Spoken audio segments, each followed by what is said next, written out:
There's a whole lot of buzz about solo dance lately, and with good reason. Solo dance offers skaters without partners the opportunity to participate in ice dance at a competitive level. It also teaches developing skaters critical skills early on that can help them improve their skating skills for free skating or to prepare them for the possibility of skating with a partner.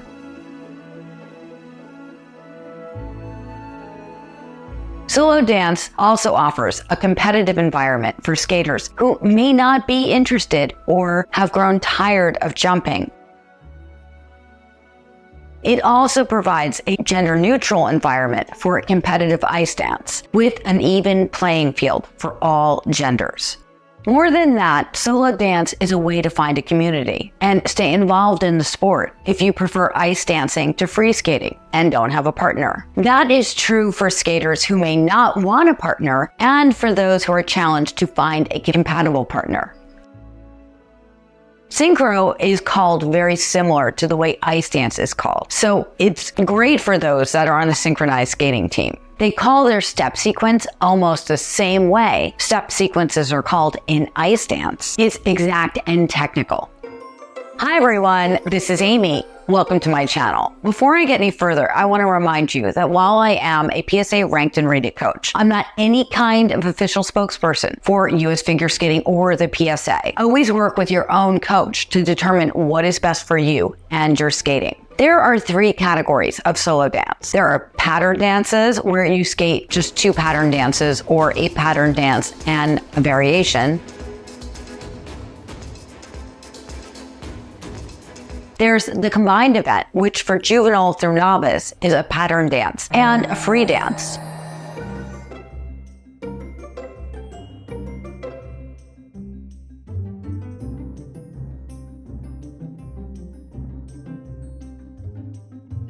For juniors and seniors, the combined event is the rhythm dance and the free dance.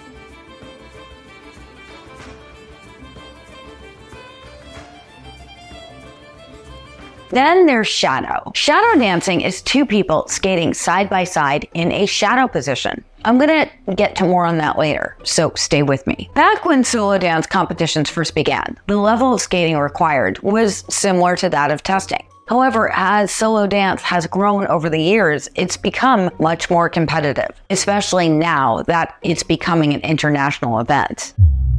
At the preliminary level, you may not have passed the silver, previously called novice, singles free skate, or skating skills test. Why is that?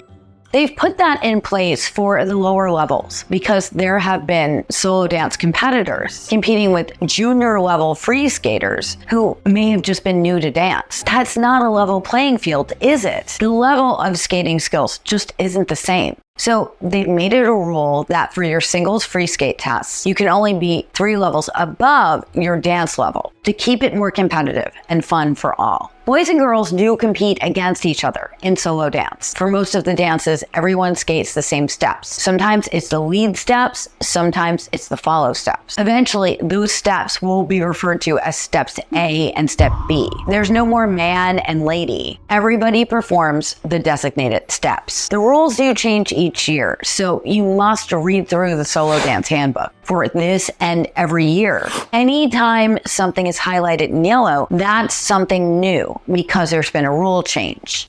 Generally, the rules may continue to evolve from September until the first competition in March. So I cannot stress enough that you must keep checking those rules. Make sure you pick up that rule book, study it, and learn it. Anytime there's any doubt, just go to that rule book. For that reason, I'm not going to get too much into the weeds on new rules in this video. I will provide some examples, but ultimately, I want you and your coach to check that rule book. Every step and how they want to see it performed are in there. This is critical because it's not just the edges, it's often where you place your foot for that edge, similar to how school figures were judged. This year, the judging panel will be much stricter in whether it's optional or a set pattern dance. If it's a set pattern dance, you must follow those diagrams. If it says turn a counter on the short axis, follow that pattern because it will be reflected in the GOEs. All dance patterns must be skated to solo dance steps. Back to that rule, the males and the females do compete against each other and are in the same groups. All the skaters perform the same steps. The thought process is that coaching skaters to learn both the lead and the follow steps helps create better skaters. Dances have been adjusted so skaters skate both sets of steps, lead and follow. Take the tango, for example. The first side of the tango is the follow steps. The second side of the tango is the lead steps.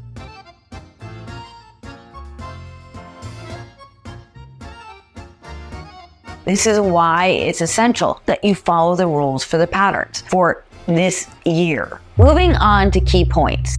Key points are technical requirements, valid for one season and published at the season start. You will find that the key points are different each year. That's usually the case. A key point is correctly executed when all related criteria are met and the edge steps are held for the required number of beats. Let's take Tango Fiesta, for example. I know I'm going to get a comment on that, so let me just address it. It is now Tango Fiesta. Really, it is. They've changed it from Fiesta Tango to Tango Fiesta. It has something to do with the IJS codes and not duplicating them. I didn't make a mistake. I just read the rule book. Do you see why that's so important? Anyway, with the Tango Fiesta, key point number 1 for this season is steps 1 and 2, which are the 2 outside edges. So place your foot down on the edge and maintain that outside edge. The second key point is the right forward outside to right forward inside change of edge swing and rock. The bullet point is the correct edge. The technical panel may review the key points, but not in slow motion.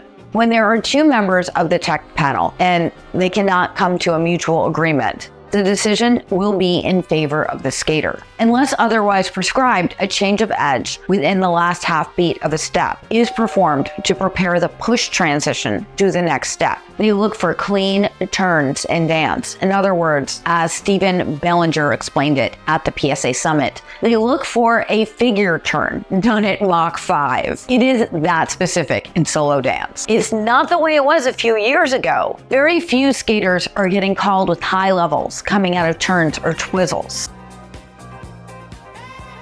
Moving on to music. Pattern dance music gets a bad rap. It's kind of annoying to hear the repetition of music played every single day at the rink. Is that just me?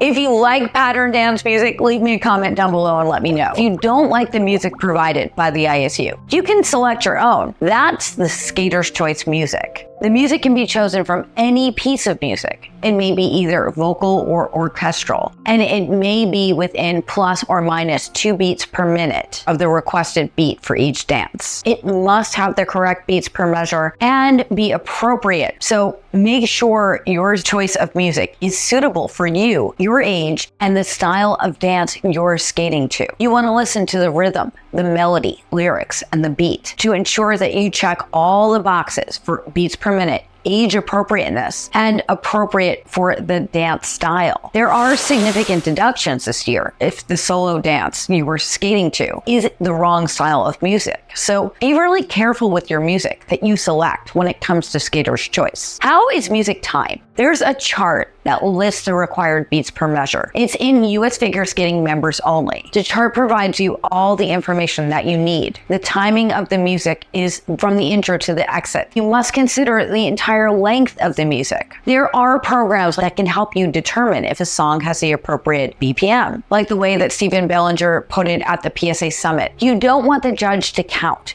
You want them to tap their foot or whatever it is. You know, as soon as you have someone counting, you have someone doubting. If you have someone doubting, someone is looking for mistakes. It's figure skating. That's what we do for a living. We live for mistakes. That statement is an excellent example of how solo dance can help make you a better free skater. That is particularly the case in the free dances, where you must combine all your elements and make it seamless.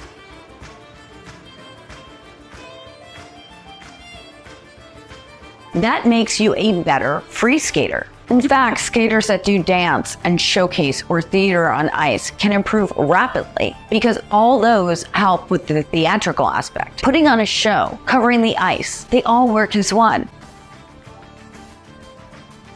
A few notes about step sequences in free dances. There are no permitted stops or pattern regressions, which means stopping and starting back over again or backing up. Jumps are not permitted and no loops are allowed. But in dance, when they say loops, they're not referring to a turning loop, like a figure loop. That actually means that you're not permitted to skate in a circle. In other words, you can't loop around. I hope that clears that up. Finally, let's talk about shadow dance. There's only one key point: skating in shadow formation. That means side by side, not one behind the other. It's not following the leader. You're only permitted to go one behind the other if you're going across the end sequence. That means side by side, so you're on the opposite side of the second sequence. Note that I said sequence and not pattern. They've changed the terminology there too. What is excellent about shadow dance is that the level you skate at is determined by the lower level skater. If you're on your preliminary dances and you want to go skate with your older sister or even your mother, you can do that. This allows lower level skaters to do another event with someone they admire. That again helps build that sense of community. If you like this video, please give it a like and share it with someone else you think it could help. Just post it to your social media too. I have a video coming up all about the changes that are coming to Compete USA, particularly the Excel beginner, high beginner, and free skate 1 through 6 levels. You do not want to miss that, so be sure to subscribe and ring the bell so that you never miss a video.